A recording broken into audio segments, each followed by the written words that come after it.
Times of great change challenge us to find our center in the midst of seeming chaos. The spiritual practice of finding peace right where you are in the midst of any situation has been the prescription of master teachers throughout the ages. Unity is echoing this centuries-old practice during World Day of Prayer 2017, calling for peace in the midst. We are engaging people all over the world with renewed spiritual energy to pray peace, be peace, do peace. It's so interesting that daily word themes are selected by Silent Unity and their initiatives just usually about 6 months out. I know this because I used to be a publisher of Daily Word in another country. And so we used to get it really ahead of time. So as we reflect on this year, we know they had some insight when they were selecting our peace in the midst, because there's been much change, much turmoil, much chaos in our world, in our own country, in the world, and even more in the last few weeks for us more personally, here in the Gulf Coast area, in Oregon, in the Caribbean, and Florida. There's been confusion and disorder in many, many lives.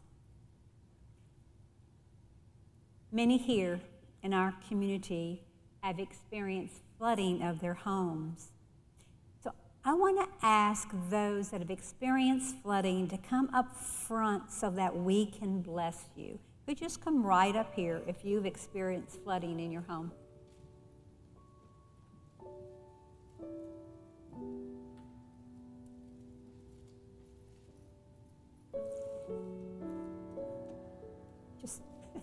Just turn around. Okay, that's fine.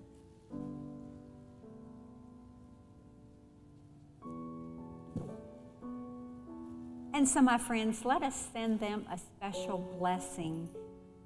That blessing is, we love you, we appreciate you, we behold the Christ in you. Let's say that together. We love you, we appreciate you, and we behold the Christ in you. And now, please stand here. Step forward just a moment.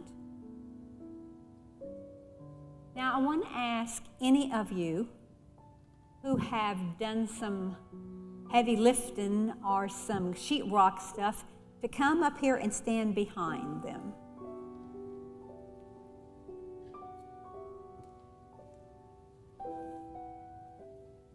There may not be anybody out there. And if you have helped in other ways, packing china, washing things, bringing water, that sort of thing, in other ways, please, organizing, please come up here.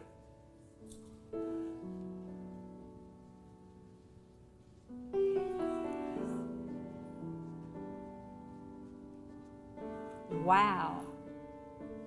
Is this ever an amazing example of community? So now, let us also send them a blessing. So I invite you to raise your hands. And again, we say, we bless you, we appreciate you, and we behold the Christ in you. And so it is. Amen. Indeed, you are a beloved community. Thank you. Please be seated.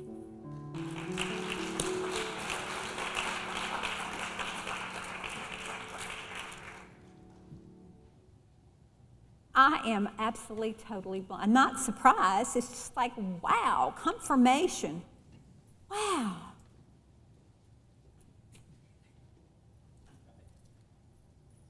So I want to just go through a few things to assist you in your losses or in your support of others who've had losses.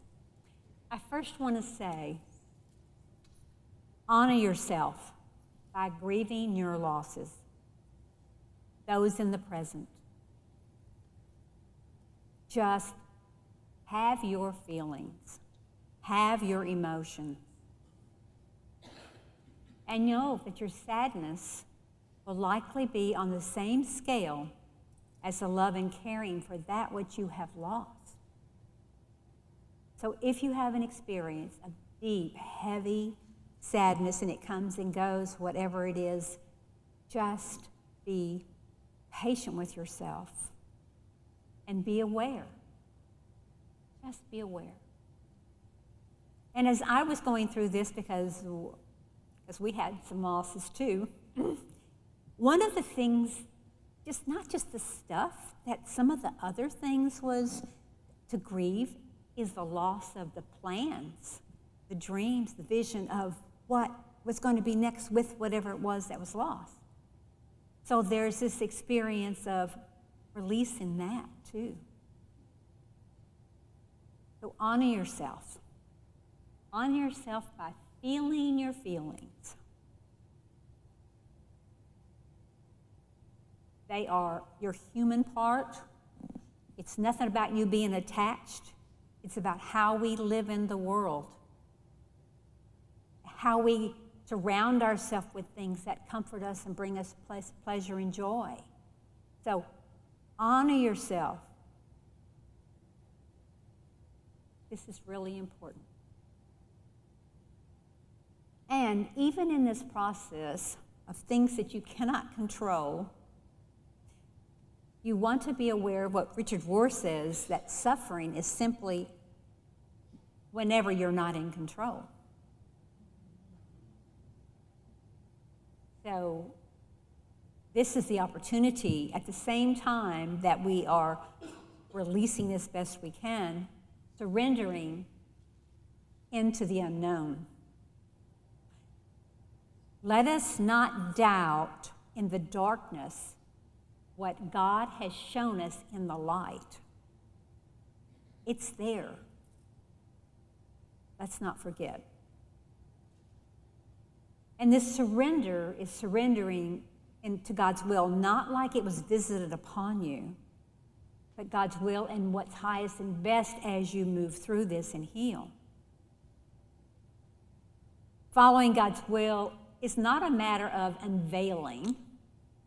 It's a matter of unfolding.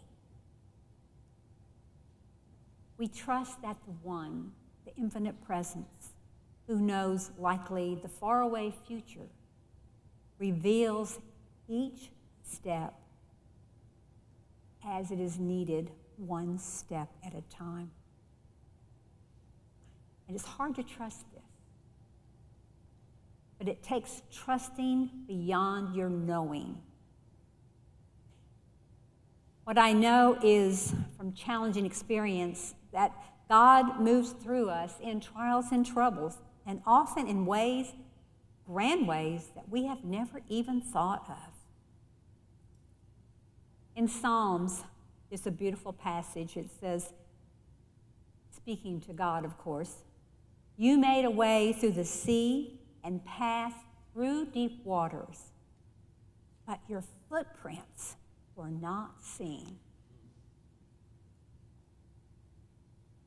So another step in this, in the surrender process and is the releasing, is to do your best to be patient. Rest in the Lord and wait patiently for him. Do not fret, we are told. In these difficult times, we entrust the challenge to the infinite, to divine power. Let us leave room for God. And this can be hard. I just remember, it was just yesterday, sitting in front of almost on the ground on a crate, in front of a cabinet that had been filled with yucky water, and pulling things out and singing, "I release and I let go. I let the Spirit have my life."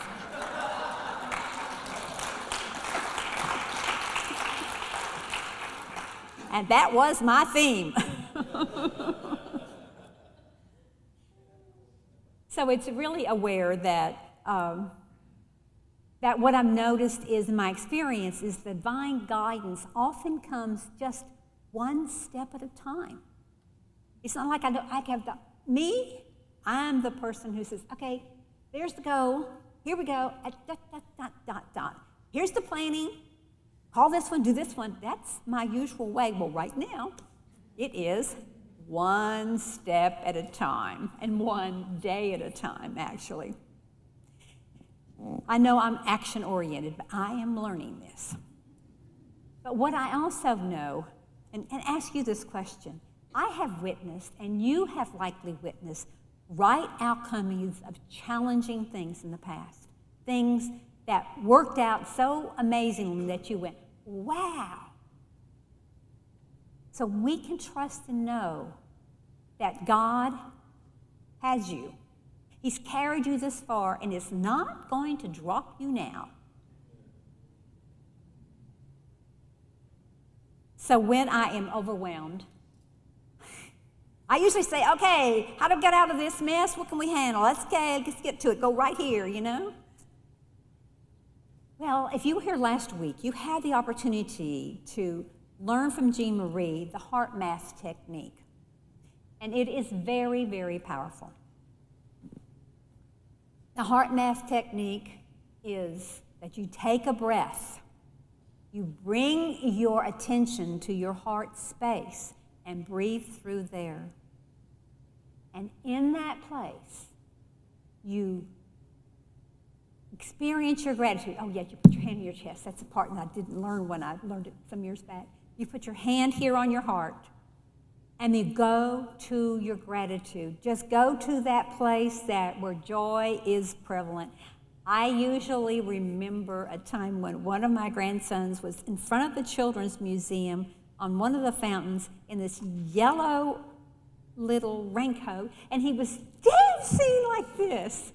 And he was so joyful that my heart leapt in joy, and that's the experience, the feeling that I capture when I'm in this place of appreciation and joy. So I sit in that energy, and I expand that energy around myself of joy. And in this place, I quietly ask, what is the best thing, the highest choice in the long term in this circumstance? And then listen. Often I'll have a piece of paper and pencil beside me. Sometimes if it's oh my gosh, I've got to check in here, I don't. But it really is valuable because what you have done is you have connected with your higher self. You know that God resides in your heart. And this is a very, very wonderful, wonderful practice. And in this process that we're going through, in this experience of change, it's important to look for and capture the blessings and be grateful for the blessings. You saw those that were here, had great losses who came up here. And then you saw all of the love and those that came forward to back them up, to surround them with love. What an amazing thing to be grateful for. What a huge, giant blessing. Such a blessing. You all are.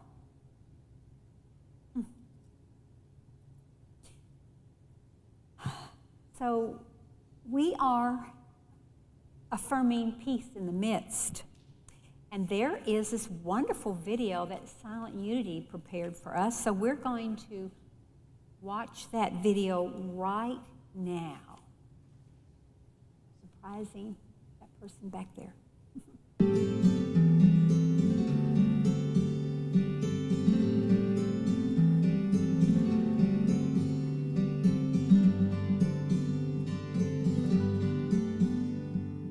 I am the power of peace in all matters. One with the power of divine peace. I am the very presence of peace in my world. My thoughts, words, and actions emotions are all in harmony, so that I project peace from the inside out. I am clear that peace is not a smiley face mask I wear, but a calm, confident generosity of spirit released from within.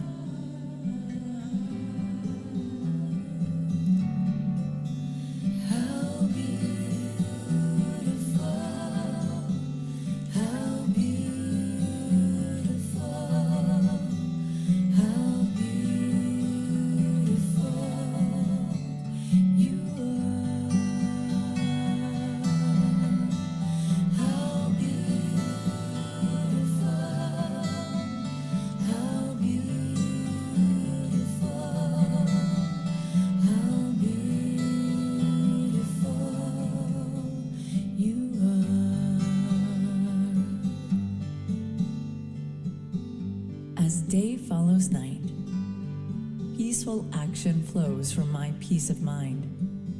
I am the power of peace expressed in my thoughts. Releasing thoughts that separate or denigrate, I raise my consciousness to the God standard of oneness. I bring about peace through my thoughts. I am the power of peace expressed in my words. My words heal and harmonize, uplift and appreciate. Powerfully and peacefully, I speak to right wrongs and improve conditions. I bring about peace through my words. I am the power of peace expressed in my actions. Boldly, I walk a path of peace guided by inner wisdom. All that I do fosters mutual blessings. I bring about peace through my actions. Peace is in the midst of me, as I become the presence of peace in the midst of every circumstance.